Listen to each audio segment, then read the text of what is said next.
0. Bonjour, mesdames et messieurs, comme vous le savez, tout le plaisir est nôtre de vous savoir très nombreux devant votre petit écran, attendant avec impatience et passion ce nouveau numéro d'Homéostasie. Et comme d'habitude, vous avez raison, parce que tous les vendredis 17h et tous les dimanches 13h, c'est l'heure d'Homéostasie, la spiritualité des profondeurs, le voyage guidé dans les mystères de l'esprit et le choc des convictions duquel jaillit la vérité. Évidemment, pour vous, nous avons tout fait pour retrouver des invités que vous allez découvrir tout à l'heure dans des thèmes très importants. Et tout ça pour que nous puissions donc avoir la substance spirituelle qu'il faut pour notre élévation, sinon notre survie. Parce qu'on agonise, vous savez bien, la spiritualité est tellement compliquée qu'il y a dedans à boire et à manger à telle enseigne que nous ne nous y retrouvions plus. On ne sait plus ni sur quel pied danser, ni à quel sein se vouer. Avant que vous ne les découvriez, donc, on va vous dire tout de suite la pensée du jour. La saison spirituelle a changé et Dieu fait quelque chose de nouveau sur la terre. Et tout de suite, lu pour vous. Il est une base prophétique, le Centre Charis Global, une initiative de Dieu qui a pour mandat de proclamer une puissance avancée des intentions de Dieu sur la terre au travers de la dimension prophétique. Composée des hommes et des femmes de toute race, culture et origine, unis autour de l'exaltation du nom, de la personne et de la parole de Jésus-Christ et engagés dans la présente réforme de l'Église en Europe. Charis tire sa source du grec « grâce imméritée » permettant à l'homme d'opérer au-delà de ses capacités naturelles. Étant fruit de la grâce divine, nous reconnaissons notre attachement à celle-ci, car sans elle, personne ne peut accéder à Dieu, ni changer de vie ou devenir ce qu'il est devenu. Et de ce fait, nous voulons faire du Centre Charis Global un point de contact par lequel tout homme, quelle que soit son origine, sa race, son rang social, peut accéder à la grâce de Dieu pour bâtir chaque domaine de sa vie et permettre ainsi à ce groupe de gens unis de se positionner comme la montagne de Dieu par laquelle les hommes accèdent pour connaître les voies de Dieu en ce qui les concerne. Chers invités, bonjour. Bonjour. C'était une introduction, on ne sait pas trop bien. Nous avons donc deux invités sur ces plateaux que vous découvrez, mesdames et messieurs. Mais d'abord, pour ceux qui nous suivent, qui êtes-vous? Bonjour, frère Alexis, je suis Alfred Banza, ça c'est mon nom de famille, donc je suis en train de servir Dieu et dans cette saison, Dieu m'a donné un mandat, c'est de participer à la réforme de l'Église qui est en train de prendre place actuellement sur la terre. Depuis un certain temps, une dizaine d'années, des hommes par-ci par-là sur la terre ont entendu les cris de Dieu, les cris de Dieu pour réformer, pour restaurer, ramener aux sources l'Église qui est en train de sortir. Donc, je suis là, je suis en train de faire un travail avec d'autres serviteurs de Dieu qui ont la même conviction que moi, que cette Église doit changer. Peut-être dans l'avenir ou dans la suite des temps, je pourrais dire d'autres choses, mais jusque-là, je peux dire c'est là sur moi. Ok, c'est très bien dit avec les mots qu'il faut. Mesdames et messieurs, on a aussi à notre droite quelqu'un, un furet de la spiritualité, un vieux routier, l'homme de Dieu. Présentez-vous à ceux qui nous suivent. Merci, bonjour. Donc, je suis Jean-Marie Matadingasuba. J'exerce le ministère apostolique depuis plus de 20 ans, et parmi les Européens surtout, jusqu'au moment où le Seigneur m'avait envoyé de regarder et de retourner vers mon peuple, donc les Africains. Alors donc, depuis plus de 20 ans, je parle de la réforme de l'Église parce que l'Église est sortie de ces trois objectifs fondamentaux. Et il faut que cette Église du Christ puisse être ramenée sur le droit chemin. Ok. L'Église est sortie de ces trois objectifs fondamentaux. Ce n'est pas de nous, mesdames et messieurs, mais de l'homme de Dieu qui s'y connaît à notre droite et qui va donc développer dans cette émission. Seulement, on vous dit qu'il y a une ossature tout à fait particulière parce que nous aurons à parler dans un premier temps de la réforme de l'Église. Et lorsque nous aurons épuisé à ce moment, nous plongerons donc dans le jubilé de l'Afrique, comme pour dire que les hommes de Dieu ont leur mot à dire. Parce que justement, l'Afrique, on a marre de sa situation. Hein, c'est comme si Dieu ne nous connaissait pas du tout. Peut-être que nous sommes maudits, qu'on nous le dise clairement. Peut-être qu'il n'y a plus d'avenir pour nous. Eh bien, qu'on nous le signifie, au lieu que nous perdions du temps à jeûner, à prier et à veiller continuellement pour rien. Donc, les hommes de Dieu vont faire un peu un bilan des 50 ans d'indépendance qu'on nous avait donc comme ça donné, et qu'est-ce qui a évolué en Afrique, qu'est-ce qui a raté, quelle a été la part de l'Église dans l'indépendance de l'Afrique, qu'est-ce que l'Église a pu faire, qu'est-ce qu'elle n'a pas pu faire, et qu'est-ce qu'on peut attendre de l'Église ou encore de cette Afrique. Alors cela dit, l'homme de Dieu, on se penche d'abord de votre côté parce que vous êtes notre hôte. On a fait du chemin pour arriver ici. En fait, Satan n'avait pas voulu. Nous avons l'habitude, nous autres qui sommes des profanes, de nous poser la question de savoir si Satan existe. Mais on serait arrivé vers vous 4 personnes, mais voilà, on est arrivé seul parce que donc il y a eu quelque chose qui a empêché. Mais cela dit, pour ceux qui nous suivent, qui ne sont peut-être pas des chrétiens, ou bien ceux-là qui sont chrétiens, mais qui s'interrogent, est-ce que Satan existe vraiment? Bon, là déjà, la première des choses que j'aimerais vous dire, c'est de nous poser la question, est-ce que Dieu existe? Parce que pour commencer à parler de Satan, nous devons d'abord commencer à parler de Dieu. Parce que si on commence à parler de Satan, ce serait comme si on est en train de faire tout ce qui se passe aujourd'hui dans les églises où on fait l'apologie de Satan. Dieu, on lui rend hommage, on lui rend honneur. On parle à tout moment de Satan, à tout moment de Satan, à tout moment de Satan. Malgré qu'il existe, j'aimerais d'abord qu'on dise que Dieu existe, il est le créateur. Il a créé cet être-là qu'on appelle aujourd'hui Satan, mais parce que cet être-là, un jour, n'a pas voulu vivre selon les lois et les principes qui guidaient le royaume de Dieu, il a été précipité. Donc au départ, cet homme-là, cet être-là ne s'appelle pas Satan. Au départ, il s'appelait Lucifer. Donc il était dans devant le trône de Dieu, il était dans le royaume de Dieu en train d'exercer un ministère, en train d'exercer un service.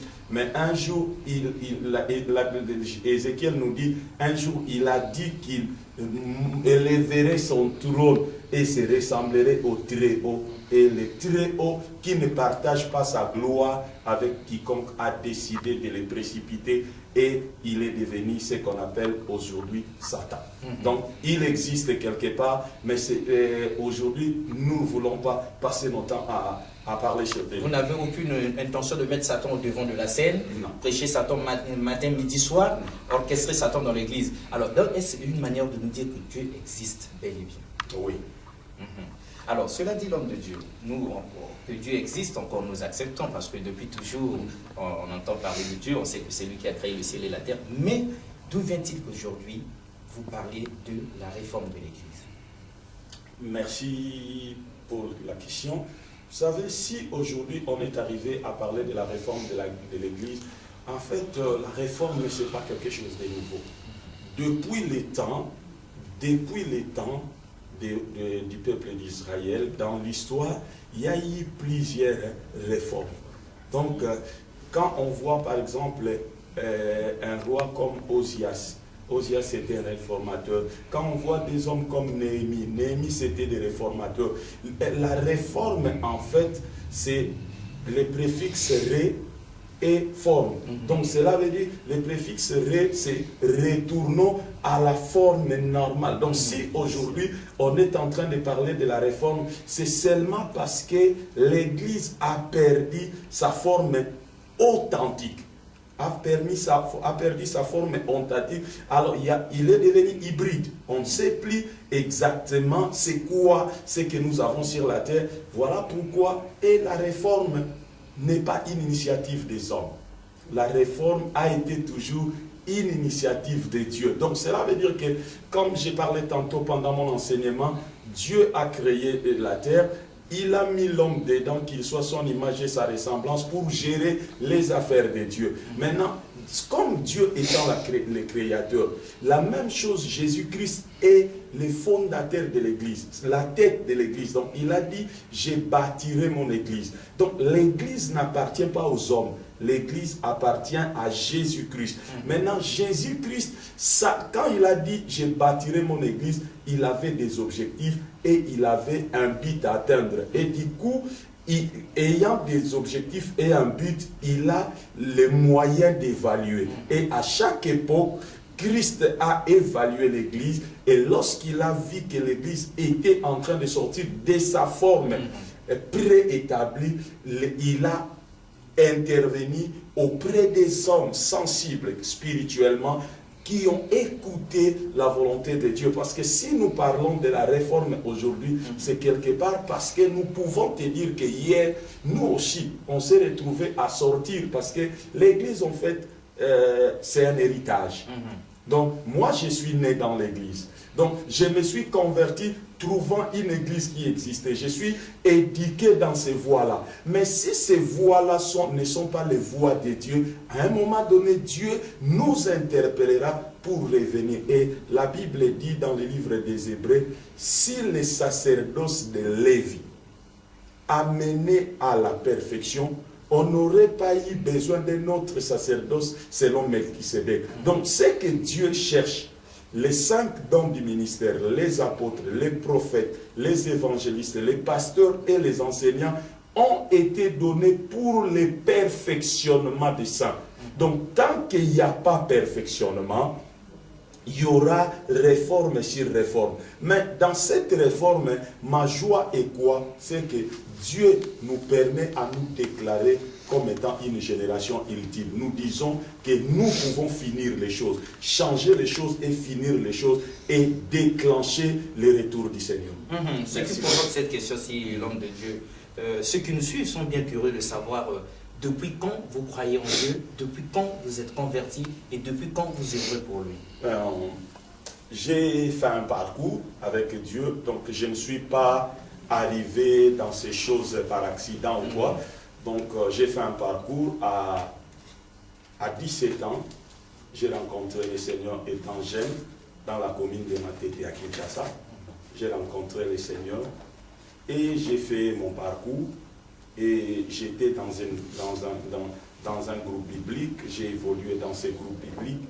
Et arrivé à un moment donné, comme c'était des groupes bibliques, on devait avoir une église et je me suis rattaché à une communauté des assemblées de Dieu à Lemba. Et en allant dans cette communauté, c'est là où les hommes de Dieu qui étaient en train de m'encadrer ont identifié un appel de Dieu sur moi. Donc je ne suis pas arrivé au ministère parce que je l'ai voulu, mais des hommes qui étaient devant moi ont vu en Dieu l'appel de Dieu sur moi. Et c'est comme ça que je serai appelé à être formé. J'ai fait une formation de 3 ans dans une école théologique à Kinshasa, Institut de théologie pour la croissance de l'Église. Donc c'est là. Et puis j'ai travaillé pendant quelques temps à Kinshasa. Après ma consécration comme pasteur, je travaillais pendant quelques temps à Kinshasa. Et de là, je suis arrivé en Europe. Je suis arrivé en Europe vers les années 98. Et depuis là, je suis en train de servir Dieu ici en Europe. Et j'ai commencé à parler de la réforme de l'Église. C'est aujourd'hui, ça fait 6 ans. Parce que ça fait 6 ans que Dieu m'a fait grâce. J'ai rencontré des hommes de Dieu qui avaient compris ça. À un moment donné, mon cœur était en train de chercher Dieu parce qu'on servait Dieu, mais ma vie n'avançait pas. On tournait en rond, on faisait erreur sur erreur parce que il n'y avait pas des défis, il n'y avait pas quelque chose de majeur auquel on aspirait. Donc, on faisait des trains de tous les jours et on multipliait erreur et erreur. On avançait, on reculait, on avançait d'un pas, on reculait de 3 pas. Mais ça fait 6 ans. Dieu m'a fait grâce, j'ai rencontré un groupe des hommes de Dieu avec lesquels je me suis lié d'amitié et je les ai écoutés, j'ai vu qu'ils avaient la passion de Dieu et ils m'ont impacté de cette grâce-là. C'est vraiment des vrais apôtres que Dieu est en train de libérer dans cette saison pour essayer d'amener un grand changement contre la grande mafia que nous avons aujourd'hui dans l'Église. J'appelle ça mafia, pourquoi? Parce qu'aujourd'hui, les hommes de Dieu sont pris en otage par leurs intérêts et par les membres de l'Église. Donc, l'homme de Dieu ne peut pas faire ça par peur que celui-là qui donne l'argent à l'Église, celui-là qui paye la salle, celui-là qui a acheté les instruments va partir. Donc, du coup, les hommes de Dieu sont pris dans une grande mafia et c'est la même chose qui s'est passé entre le 3e et le 15e siècle. Et au début du 16e siècle, Dieu a levé un apôtre qu'on appelait Martin Luther, qui était un moine catholique, qui était à l'église de Wittenberg en Allemagne, qui a vu en étudiant la parole de Dieu, il a eu la révélation, il a découvert dans sa Bible 95, nous ici on dit 95, 95 thèses condamnant ce que la grande mafia romaine était en train d'enseigner. Et aujourd'hui, on va se rendre compte qu'au lieu d'avancer, on a reculé parce que les mêmes choses que les protestants d'hier, qui sont restés protestants jusqu'à aujourd'hui, parce qu'ils continuent à protester, ils n'ont pas évolué dans le temps, parce qu'ils ont protesté à un moment donné, mais devaient continuer à évoluer dans la recherche de Dieu. Mais ce sont les mêmes protestants qui sont revenus vers les catholiques.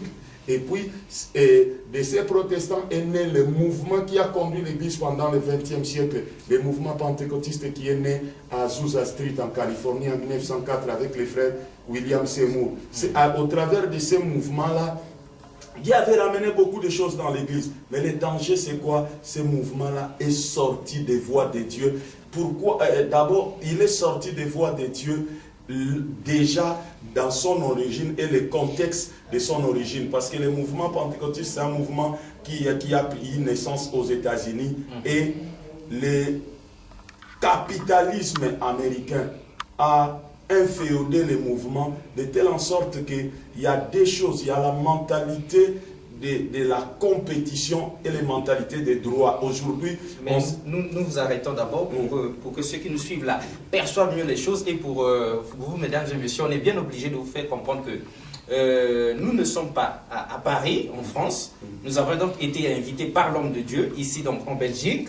Donc nous sommes à Bruxelles. Voilà pourquoi vous avez perçu, chez nous on dit 98. Voilà, donc c'est ça.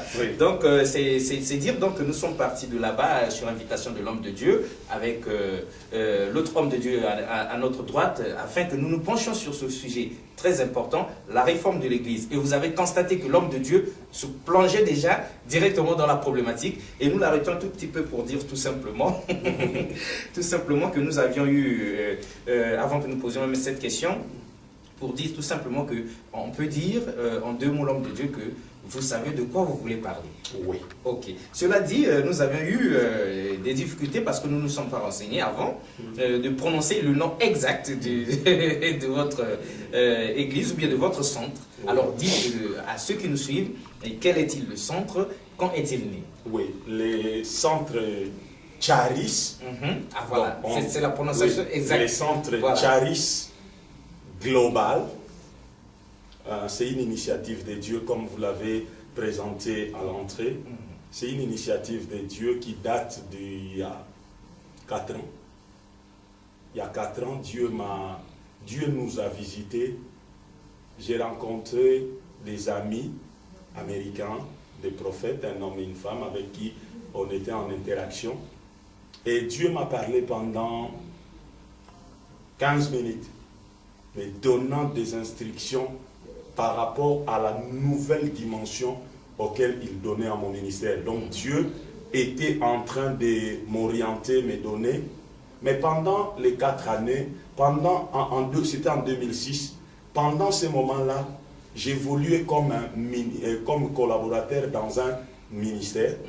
Et j'ai pris les 3 années, Dieu m'avait demandé d'étudier les livres de Jérémie.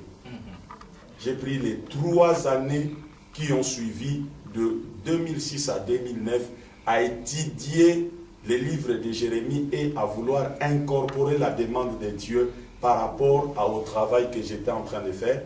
Et vers l'été, vers le mois de mai-juin de l'année passée, il m'a été demandé à aller établir un travail, à aller essayer de présenter la compréhension de ce que j'ai compris au monde. Parce que je ne suis pas en train de m'établir par rapport à un ministère local, mais ce que Dieu m'avait dit, c'est plutôt global, c'est plutôt vers les nations que je devais aller. Et j'ai parlé avec les responsables du ministère dans lequel j'ai évolué, et c'était mon frère, mon grand frère. On a parlé, on a discuté, c'était difficile pour qu'il me laisse partir, parce que je crois que dans son ministère, j'étais aussi un bon élément, et je souligne en passant que c'est un frère bien, auprès de qui j'ai appris beaucoup de choses, je lui dois reconnaissance, parce qu'il m'a... Mais vous ne vous gênez pas de reconnaître devant les caméras, devant le monde entier, que vous avez appris beaucoup de choses auprès de ce frère-là. Je ne les regrette pas, parce que... Certains hommes de Dieu n'aiment pas qu'on sache qu'il a appris quelque chose. Non, parce que je ne sais pas s'il sert quel Dieu. Parce que le problème, c'est quoi? C'est le principe du corps. C'est un frère, j'ai dit c'est un frère bien, je le reconnais devant la caméra, c'est un frère bien, d'auprès de qui j'ai appris beaucoup de choses, qui m'a ouvert beaucoup de portes. Donc aujourd'hui, sans ce que je suis en train de faire, j'aimerais bien rester à ses côtés, parce qu'à ses côtés, j'étais bien. Donc, quand je dis que c'est un frère bien, j'ai appris beaucoup de choses, il m'a ouvert beaucoup de portes. Je suis allé un peu partout dans le monde grâce à son ministère, grâce à ses contacts, et ça, je le reconnais. Et maintenant, il est arrivé que je devais aller faire ce que Dieu était en train de me demander de faire. Donc, c'est depuis l'été, c'est depuis le mois de juin de l'année passée que je suis parti de ces ministères. Je ne citerai pas les noms. Je suis parti de ces ministères. Je suis resté à la maison pendant une année, parce que je me disais, si Dieu m'a réellement appelé, je dois prendre un temps de transition, parce que ce serait très dangereux, au risque d'aller copier les mêmes choses alors que j'ai un mandat. Donc je devais un peu me vider des douches je venais, et puis me remplir de la nouvelle dimension à laquelle Dieu était en train de me faire entrer. Donc j'ai pris une année. Donc c'est depuis l'été passé, je suis resté à la maison en train de prier, de travailler les recommandations du Seigneur. Et au mois d'avril de cette année, Dieu a commencé de nous ouvrir des portes. J'étais en train de faire un travail sur Internet, un travail fabuleux sur Facebook. J'ai béni Dieu pour ça. D'ailleurs, c'est sur ce canal-là que nous sommes rencontrés. Donc, j'ai béni Dieu pour ça. Et ce travail-là vraiment avancé. Je suis très content de ce que Dieu fait de nous. Mais au mois d'avril, Dieu a commencé à nous ouvrir des portes. Nous avons eu accès à cette salle. Donc, on était au nombre de 4. On a commencé un travail parce que on ne regardait pas le nombre que nous sommes, mais on regardait plutôt les portes que Dieu était en train de nous ouvrir pour aller dans les nations. Donc voilà, aujourd'hui, nous sommes au mois de juin. Comme ça faisait une année, on avait de mon départ officiel. Je pensais que c'était un moment de faire un travail pour essayer un peu de mettre au vu de tout le monde, d'exposer un peu ce que je suis en train de faire. Voilà pourquoi vous avez peut-être assisté au séminaire. Il y a les images, donc vous verrez quelle était ma pensée. Alors très très bien, mesdames et messieurs, on pense qu'on s'est fixé donc sur l'homme de Dieu avant qu'on revienne sur lui, pour qu'on plonge dans le cœur donc du thème proprement dit, donc la réforme de l'Église. On se penche, on regarde donc à droite pour voir aussi à qui on a affaire. Alors l'homme de Dieu, vous vous étiez certes présenté, mais ceux qui nous suivent sont bien curieux de savoir quelle est votre expérience, quel a été votre parcours, quel a été votre apport dans la spiritualité, et qu'est-ce qui fait qu'aujourd'hui on se retrouve autour de cette table pour parler donc de la réforme de l'Église. Alors dites-leur en profondeur, comme vient de le faire l'homme de Dieu, quel a été donc votre parcours à vous? Contrairement à mon fils Alfred. Ah, c'est votre fils spirituel? Oui. Ah, c'est très bien. Contrairement à lui, qui s'est converti très jeune. Moi, je me suis converti à l'âge de 38 ans. Ah bon. Et bien que venant de famille dont le grand-père et le père étaient des pasteurs baptistes, mais je me suis converti à l'âge de 38 ans. Et comme un peu comme Moïse qui va se retrouver dans le palais royal. Chez le pharaon. Voilà, chez le pharaon. Parce que c'est lui que Dieu avait utilisé pour m'amener à la conversion. C'était le président de toutes les églises évangéliques baptistes de France. Donc directement, il m'avait confié à un docteur qui m'a formé. Docteur qui était en même temps pasteur, qui m'a formé. Et j'ai été vraiment très bien encadré en étant dans une église européenne. J'étais le seul noir. Ah bon? Voilà. Donc, le seul noir, mais on s'est occupé de moi très très bien. C'est ainsi que j'avais suivi des formations théologiques, sans compter des séminaires, des conventions. Et j'étais reconnu par le ministère, donc dans le ministère par les Blancs. Comme on dit, hein, entre guillemets. Oui, dans le ministère par les Blancs. Et jusqu'au jour où les prophètes américains sont venus à Arras, la ville où j'habite. Alors, pendant une convention, c'est l'équipe du prophète qui est connu dans le monde, Mickey Robinson. Et c'est eux qui avaient révélé mon apostolat. En m'appelant comme ça, dans la salle, il y avait plus d'une centaine de... Donc, ce n'était pas vous-même qui vous étiez chez vous à la maison, qui vous avez dit Dieu m'a parlé, j'ai eu un songe. Non, pas du tout. Okay. Vraiment pas du tout. Donc, c'était cette équipe-là. C'est cette équipe-là, dans une convention, et puis on m'appelle, je passe devant, on commence à prophétiser sur eux. Et c'est là qu'ils vont révéler même 4 voyages missionnaires, ainsi de suite.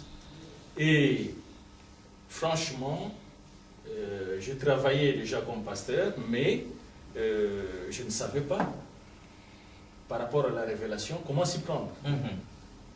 Bon, il fallait encore 2 ans pour que je puisse vraiment avoir la conviction de partir. Hein? De partir, mais aller où? C'est ça aussi la question. Et voilà, c'est que par la révélation, j'avais reçu de retourner dans la ville d'Arras. Parce qu'au fait, depuis ma conversion, je commençais déjà à faire des évangélisations, sans rien connaître de la Bible, pas grand-chose. Je connaissais un seul verset, Jean 3,16.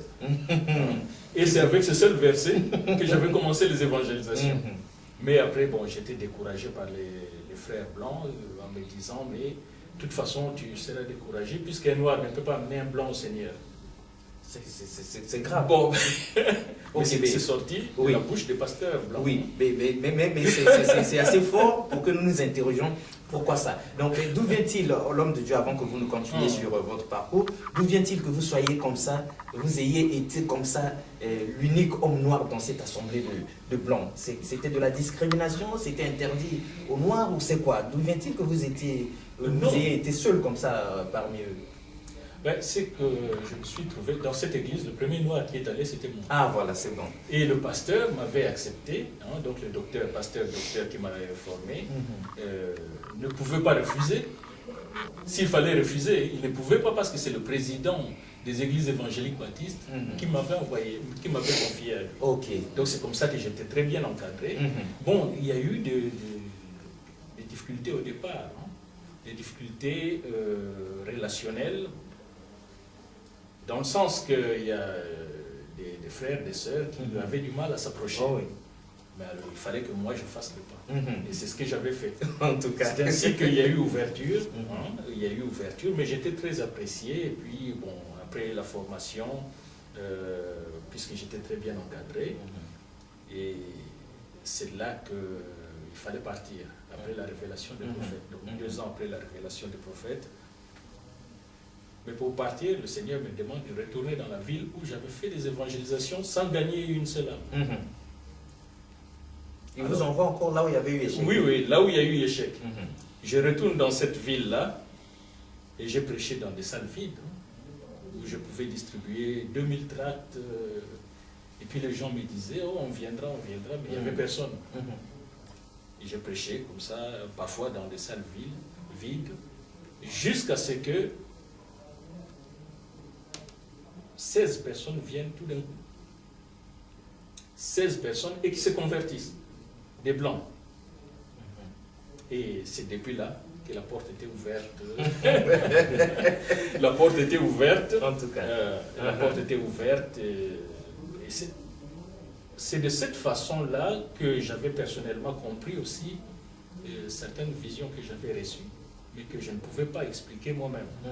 Et j'avais reçu la vision, par exemple, de la région. Moi, c'est comme ça que je comprenais que c'était la région Nord-Pas-de-Calais, donc Nord-Pas-de-Calais, donc le nord de la France, mais avec la Belgique. Bon, puisque je ne comprenais pas la vision, c'était une ruine, une ruine. Donc l'herbe poussait partout, il n'y avait pas de maison. Alors je me suis posé la question, pourquoi le Seigneur me présente cette ruine? Et j'appelle mon père apostolique, qui me dit, il ne faut pas limiter. Moi, je pensais que ça s'arrêtait seulement dans le nord de France, il fallait que je travaille au nord de la France. Et c'est lui qui m'avait dit, il ne faut pas limiter la vision de Dieu. Et maintenant, je comprends que ce n'était pas seulement le nord, mais aussi la Belgique, puisque la porte s'ouvre aussi en Belgique. En tout cas. Bon, je suis dans le ministère apostolique, ça fait plus de 20 ans. Et lorsque j'ai dit comme ça, Dieu m'a fait grâce de gagner plus de blancs que de noirs. Je ne connaissais pas. On peut dire Dieu merci. Voilà. Je ne connaissais pas les églises africaines. Et jusqu'au jour où le Seigneur m'envoie vers mon peuple, donc les Africains. Alors c'est de là que tous les pasteurs africains que je connaissais, je les ai contactés pour leur parler de la vision de Dieu. Tous ont disparu. En tout cas, parce qu'ils avaient été scandalisés, parce qu'ils n'ont pas, le message était trop fort. Bon, et je crois que c'était la volonté qui manquait, la volonté de servir Dieu comme il se doit. Alors, vous êtes arrivé au terminus ou bien vous avez encore quelque chose à ajouter sur votre parcours? Parce que nous, tout ce que vous avez dit là, ça nous donne plein de questions déjà. Oui. Bon, je crois que ce que je viens de dire, c'est déjà... C'est bon. C'est déjà pas mal. Ok, c'est très très bien, mesdames et messieurs. Maintenant, là, on sait à qui on a affaire. En tout cas, c'était très important que nous sachions parce que la valeur de tout message dépend de la qualité du messager. Et plus on sait à qui on a affaire, plus on perçoit mieux le message. Cela dit l'homme de Dieu. On se retourne encore vers vous et on reviendra sur Papa après. Voilà, avant que nous n'entrions dans le cœur de la problématique, il y a quelque chose que nous avons entendu ici et là. Donc, c'est ça qui nous fait poser cette question. Vous parlez d'études théologiques. Papa également a fait allusion à ses études théologiques. Mais nous, nous avons entendu par-ci par-là, parce que ça fait quand même la 7e année que nous sommes dans cette émission de spiritualité, que non, les hommes de Dieu ne devraient pas faire d'études théologiques, qu'on devrait fermer les écoles théologiques, que c'est Dieu lui-même qui du ciel donnerait comme ça des cours ou bien l'inspiration qu'il faut. Est-ce que le fait que vous ayez fait des cours théologiques, est-ce que ce n'est pas une manière de prendre les devants par rapport à Dieu, ou c'est normal qu'il y ait des écoles théologiques et que nous allions y apprendre? Là, merci pour la question. Là, la chose que j'aimerais dire que nous devons avoir clairement, la Bible dit, à la vertu, on doit ajouter la science. C'est la Bible qui le dit, noir sur blanc. Maintenant, il y a un petit souci. On a des théologiens qui sont païens. Ça, c'est là le problématique. Maintenant, j'ai dit toujours une chose que le Seigneur m'a appris dans mon parcours. On ne corrige pas un abus par un autre abus. Donc, lorsqu'on veut corriger un abus, on doit vraiment, Paul dit, c'est lui qui se croit debout doit faire attention de ne pas tomber. Donc, cela veut dire quand on corrige un abus, on ne doit pas le corriger par un autre abus. Donc, cela veut dire que s'il y a des théologiens qui sont païens, étant déjà païens, la théologie reste à leur niveau une science ou un mystère incompris. Mais le problème, c'est quoi? La Bible, ce n'est pas un livre qui est tombé du ciel. La Bible que nous avons, ce n'est pas un livre qui est tombé du ciel. C'est un livre qui est sorti dans un environnement. On parle d'un peuple qui avait un environnement, qui avait des habitudes, qui avait des mœurs, qui avait des saisons, qui vivait dans un contexte. Alors, la plus grande partie de la théologie étudie ces choses-là. Oui. Parce que si... Et c'est très important pour que nous comprenions quel était le contexte. Si on ne comprend pas les contextes dans lesquels une parole a été dite, cette parole peut devenir là. Voilà pourquoi la Bible, pour beaucoup de gens, est devenue des prétextes. Parce qu'on dit des choses en l'air amenant hors de son contexte. Alors que si la parole de Dieu reste dans son contexte, vous parlez du Saint-Esprit. Je viens de le dire tantôt dans mon enseignement. Le Saint-Esprit est appelé le Parakletos, l'aide. Donc cela veut dire, pour arriver au réma, à la révélation que le Saint-Esprit donne, on doit d'abord arriver à la pleine compréhension du Logos. On doit comprendre les textes, parce qu'en droit, on parle de l'esprit et la lettre d'un texte. Donc cela veut dire en étudiant. Parce que la Bible n'a pas été écrite en anglais ou en français. Lorsque vous lisez un texte, par exemple, je vais prendre un texte de la Bible. Je vais vous surprendre.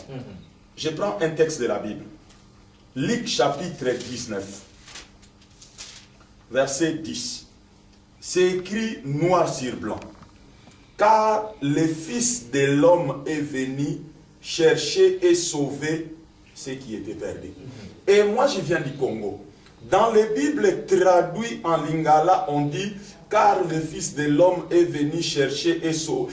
Moi, namutu ayaki kolukape kobikisa bato oyo babungaki. Mais ici, nous avons ce qui était perdu. Donc, le Fils de l'homme est venu chercher et sauver une chose qui était perdue.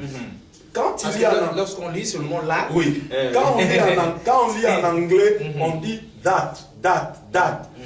Quand on dit date, donc cela veut dire on dit pas dose. Dose, c'est les choses, c'est les êtres, les êtres humains. Mais en français, on dit ce qui est.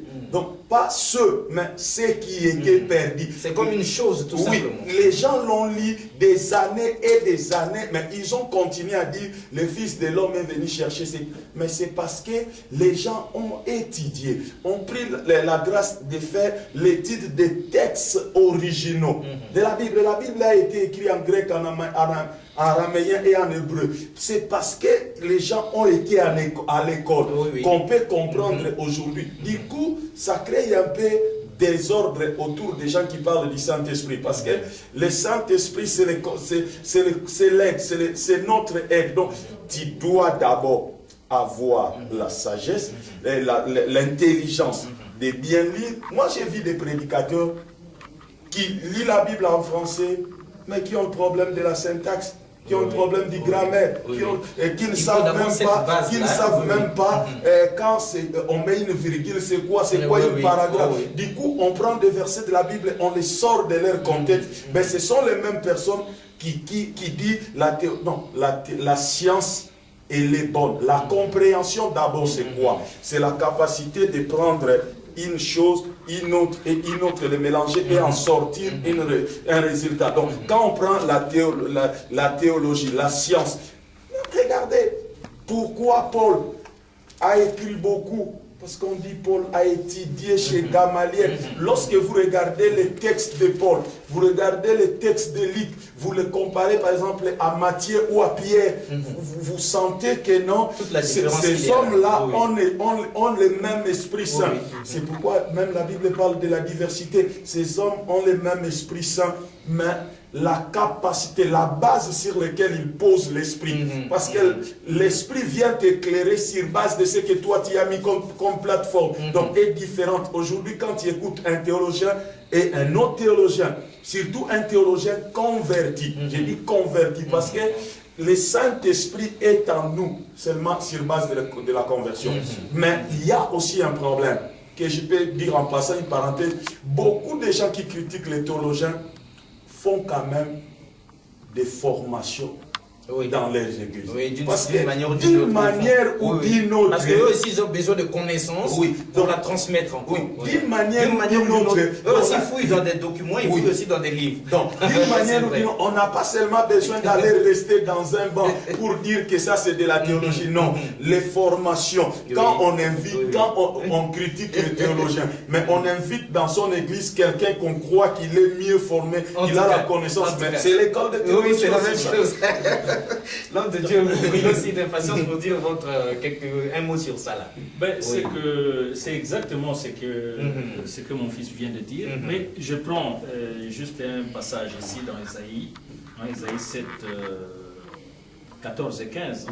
C'est un texte qui est simple. C'est pourquoi le Seigneur lui-même vous donnera un signe. Voici que la jeune fille est enceinte, elle enfantera un fils et lui donnera le nom d'Emmanuel.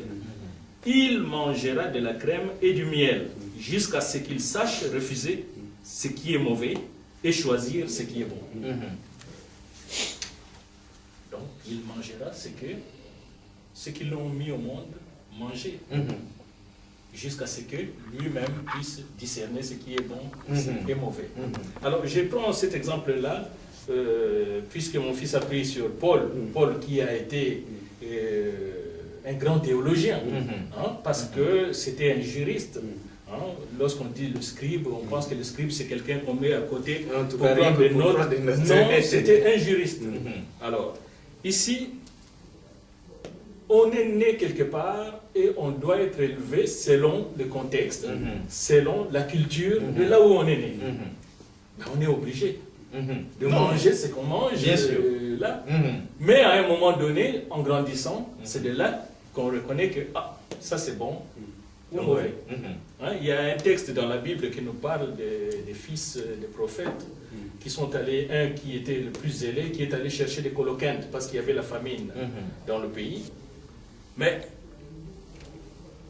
pourquoi? C'est parce que sans savoir, il est allé, sans connaissance, il dit, tiens, ça ressemble au concombre. Donc c'est consommable. Il avait failli empoisonner toute la famille. Alors, c'est la raison pour laquelle ce n'est pas mauvais d'étudier la théologie lorsqu'on a la foi, lorsqu'on est converti. Effectivement, il y a des gens qui ont étudié la théologie tout simplement comme ça pour être professeur à la faculté, professeur de théologie. Mais nous, avant d'étudier, nous étions convertis. Et voilà, l'Esprit nous conduit dans ce sens-là. Aujourd'hui, d'ailleurs, tous ceux qui prétendent que, et d'ailleurs il y a même des personnes ou des églises où on dit qu'un intellectuel ne peut pas comprendre les choses parce qu'il est intelligent. Oui, il y a des églises qui disent ça, oui. Mais l'église de notre temps a besoin d'intellectuels. À l'époque des apôtres, bien que ceux qui ont marché avec Jésus étaient des gens qui n'avaient pas beaucoup de connaissances, mais lorsqu'on prend l'apôtre Paul, sa mission l'avait amené jusqu'où? Puisqu'il était intelligent, la porte était ouverte au roi, au gouverneur. Donc nous avons besoin dans l'Église des hommes qui ont étudié pour atteindre un certain niveau. Parce que la mission du Christ n'est pas seulement parmi ceux qui n'ont pas étudié ou bien parmi les pauvres, les malheureux. Non, nous devons aller plus loin. Ah oui, c'est vrai, on est d'accord avec vous, l'homme de Dieu, parce que tout le monde le sait. Même ceux-là qui veulent marcher sur la science comme pour l'écarter. On sait très bien que dans l'Église, quand il y a des étudiants, quand il y a des intellectuels, quand il y a des gens qui sont quand même outillés, c'est toujours bien, unis à la conversion qu'ils ont, les bases qu'ils ont déjà d'être convertis, et ça fait beau, et puis on peut faire face au monde, on regarde autrement les choses, et ça fait grandir. C'est très très bien, on est d'accord, à moins que vous ayez quelque chose à ajouter, nous on repasse de l'autre côté. Non, ça va. Ok. Cela dit, donc on revient sur vous, l'homme de Dieu, donc c'était une manière d'enlever l'équivoque, parce qu'il y en a toujours qui pensent que lorsque un homme de Dieu a déjà dit que bon, j'ai fait des cours théologiques, alors là on le met déjà de côté, parce que justement c'est pas ça le Saint-Esprit, donc c'était comme qui dirait donc une mauvaise manière de voir les choses. Cela dit, la réforme de l'Église. On y est déjà. On y est maintenant là. On va y plonger. Mais on vous dit déjà d'entrée de jeu que vous aviez dit des choses dans votre introduction que nous n'aurions pas pu pour avoir le courage de dire nous. Et nous nous sommes dit heureusement que c'est vous-même qui le dites. Parce que là, vous avez dit qu'il y a quand même des hommes de Dieu qui mélangent et le spirituel et le matériel, qui font comme introduire dans l'Église ce qui ne devait pas y être. Donc, est-ce que c'est parce que l'Église s'est égarée, est-ce que c'est parce qu'on a perdu le nord, que vous parlez de réforme, ou l'Église se porte bien, tout va bien, mais vous voulez quand même qu'on réforme quelque chose? Parce qu'il y en a qui protestent, ils disent on est bien, ça va, on ne sait pas pourquoi on parle de réforme. Vous savez, ce serait nous voiler la face si nous passons devant des milliers des hommes et des femmes et des enfants. Ce serait de la malhonnêteté dire que tout va bien. En tout cas, ce serait de la malhonnêteté. Vous savez, papa, lorsque nous lisons Ésaïe chapitre 2, j'aimerais quand même lire les textes. Oui, c'est très important. Il y en a qui comprennent seulement quand c'est lu. Ésaïe chapitre 2. La Bible dit ceci. La Bible dit,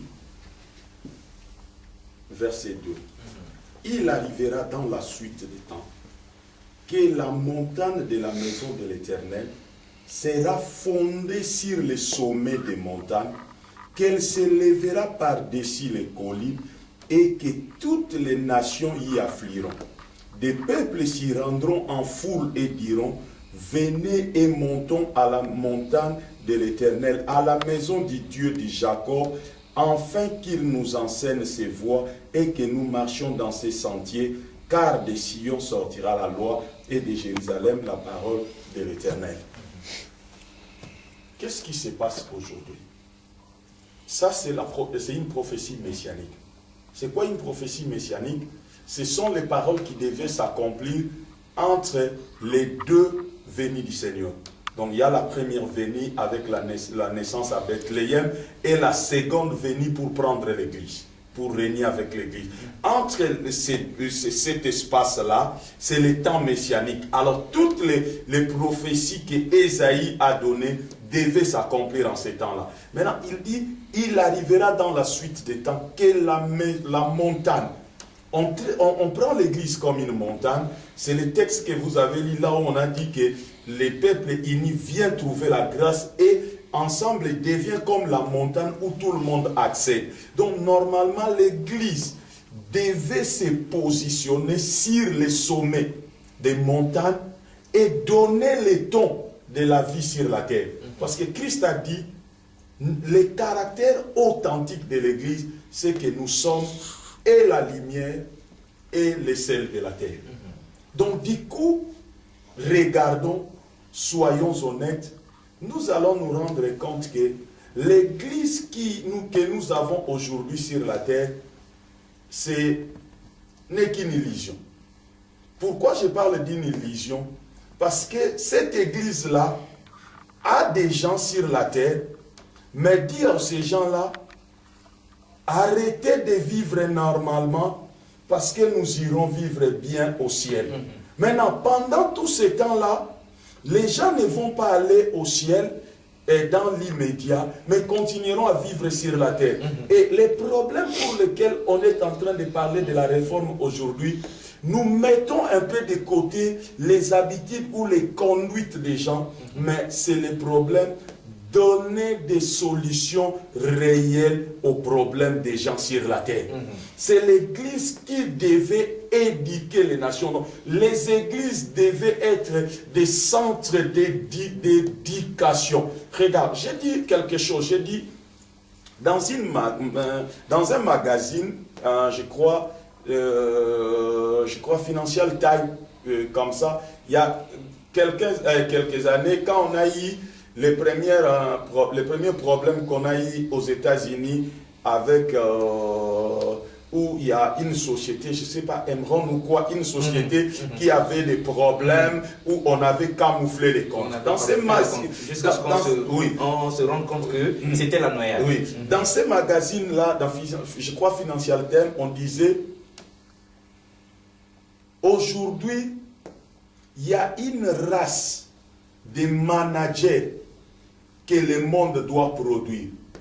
Ces managers doivent être des intègres, des hommes intègres et des hommes honnêtes. Lorsque nous regardons, aucune école de finance et de management n'est capable à produire de tels managers et de tels gestionnaires. Maintenant, ce n'est que l'Église qui est capable de produire des hommes honnêtes et intègres. Donc cela veut dire, dès que ces gens-là ont compris ça, Dieu était en train d'ouvrir une porte pour nous d'entrer dans ce monde de finances. Mais du coup, l'Église a dit, nous sommes en train d'aller au ciel, on continue à prêcher des choses, à dormir debout, on fait tomber les gens, on les met de l'huile, on fait entrer les gens l'argent chez les teinturiers, tous les dimanches, le lundi matin, mon costume doit aller chez les teinturiers parce que le pasteur m'a mis de l'huile, parce qu'on m'a fait tomber par terre, même je n'ai pas de solution pour des problèmes de la vie, alors que Dieu est en train d'ouvrir des espaces pour que nous entrons dans le monde et que nous gérons le monde, mais nous disons non, nous allons au ciel. Non, nous sommes en train de réformer l'église parce que l'église que nous avons aujourd'hui sur la terre, lorsque les gens disent église en fait, ce n'est pas un mot religieux. Ce n'est pas un mot religieux. Avant que Christ prononce le terme église, Hérode avait son église. L'église, c'était un rassemblement comme le Parlement aujourd'hui. Les gens qui se mettaient à l'écart, qui décidaient des affaires de la cité, qui légiféraient par rapport aux affaires de la cité. Christ maintenant il a dit, je bâtirai mon église. Pas comme celui d'Hérode, mais le mien, avec une mentalité gouvernementale d'autorité de gestion. Maintenant, nous avons pris cette église-là, on les a fait une affaire humaine, où on passe du temps à faire des choses tournées vers nous sans tenir compte. Donc pour terminer, je vais dire, c'est comme si quelqu'un qui, les exemples que j'ai donnés tantôt, quelqu'un qui fait qui crée son magasin, qui crée une enseigne, il engage un gérant, il dit voilà la vision de l'enseigne, les gérants viennent, commence à faire autre chose. Il dit, mais il dit quand même, je suis en train de servir. Parce que le terme, c'est quoi? Servir. Donc, quand on sert selon les mandats. Mais aujourd'hui, qu'est-ce que nous avons? Nous avons, l'église est infestée par la mentalité du monde. Les gens, moi, quand je me suis converti, j'ai dit gloire à Dieu, je ne suis pas allé chercher les choses de la terre. Je suis allé chercher Dieu parce que je voulais voir Dieu. Du coup, le moteur de ma vie était devenu Dieu. Donc aujourd'hui, que je sois malade, que je sois en bonne santé, que j'ai de l'argent, que je n'ai pas de l'argent, que j'ai des enfants, que je n'ai pas des enfants, que j'ai un mari, que je n'ai pas... Ce n'est pas mon problème. Je reconnais la souveraineté de Dieu. David dit, même lorsque je traverserai la vallée de l'ombre et de la mort, Dieu est avec moi. Du coup, lorsque quelqu'un comprend l'église comme ça, du coup, sa philosophie de la vie change. Parce qu'il ne vit plus par rapport à lui-même, mais il vit par rapport à Dieu. Et du coup, c'est le plus grand problème, par exemple, de l'église d'Afrique. Lorsque vous écoutez les messages qui sont prêchés dans les églises d'Afrique, donc c'est vraiment le message du sous-développement. Donc lié à l'état, du contexte. Donc aujourd'hui, je vais dire deux mots. Aujourd'hui, par exemple, j'ai rencontré un pasteur venant d'Afrique qui est venu en Europe, il a dit, je crois que vous ici, la prière que nous faisons en Afrique, donne-nous notre pain quotidien, vous ne le faites pas. Parce que vous avez votre pain quotidien déjà. Parce que vous avez votre pain quotidien. Donc le problème c'est quoi? Et nous voulons en faire le problème du pain quotidien, le problème de Dieu, alors que le problème du pain quotidien c'est le problème de la société. Donc on peut réguler notre société d'une manière correcte et avoir le pain tous les jours. C'est magnifique ce qu'on entend, mesdames et messieurs, l'homme de Dieu. Papa, bon, sur cette problématique, qu'est-ce que vous dites? Le besoin de la réforme s'impose. Parce que, d'une façon générale, premièrement, lorsqu'Alfred a parlé de sa conversion, au fait, c'est là que tout se joue. Le rôle de l'Église, c'est d'amener les gens vraiment à la vraie conversion, hein, que nous appelons la conversion radicale, ce qui signifie qu'il n'y a plus rien qui est plus important, c'est Dieu. Mais cela ne dit pas qu'il faut ignorer la vie humaine, la vie terrestre. Non, hein. du tout. Bon, alors, aujourd'hui, ce n'est plus cela qui compte. L'évangélisation, par exemple, j'ai parlé des 3 objectifs fondamentaux. Donc, il faut amener les gens à connaître la vie nouvelle en Jésus-Christ. Mais beaucoup qui vont dans des églises ne vont pas pour la vie nouvelle. Soit on les a fait venir parce qu'il y aura ceci en faisant des fausses promesses, hein, ce qui est déjà mauvais. Deuxièmement, deuxième objectif, c'est l'évangélisation. Mais l'évangélisation, c'est quoi? Ça n'a rien à voir avec des absurdités qu'on entend parfois par des prétendus, des super ministres. L'évangélisation, c'est pour amener les gens à entrer, à changer la mentalité. Hein? D'ailleurs, répondez-vous, que disait Jean-Baptiste et Jésus lors de son ministère. Le premier mot qui était sorti aussi, c'était « répentez-vous, car le royaume des cieux est proche ». La repentance se fait dans la mentalité. Quelqu'un, un voleur qui n'a pas changé sa mentalité, c'est qu'il est toujours voleur, même s'il ne pique pas quelque chose. Il est toujours voleur. Toujours. Tant qu'il n'a pas changé. C'est l'occasion qui lui manque. À la moindre occasion, il fait son travail. Alors, par contre, s'il change de mentalité, même cette envie de piquer ne lui viendra plus. Donc l'Église a besoin de réformes par rapport à cela aussi. Et troisième objectif de l'Église, c'est vivre les 4 persévérances qui nous sont décrites dans Actes 2:42. Ils persévéraient, donc tous ceux qui venaient de se faire baptiser, persévéraient dans l'enseignement des apôtres, dans la fraction du pain, dans l'amour fraternel et dans les prières. Voilà les 4. C'est la vie de l'Église. Cette persévérance, Alfred l'a bien expliqué ici, qui n'a rien à voir avec quelqu'un qui attend un mari, et puis, ou bien une femme qui attend, pense que dans 6 mois j'aurai un mari. C'est pas ça la persévérance.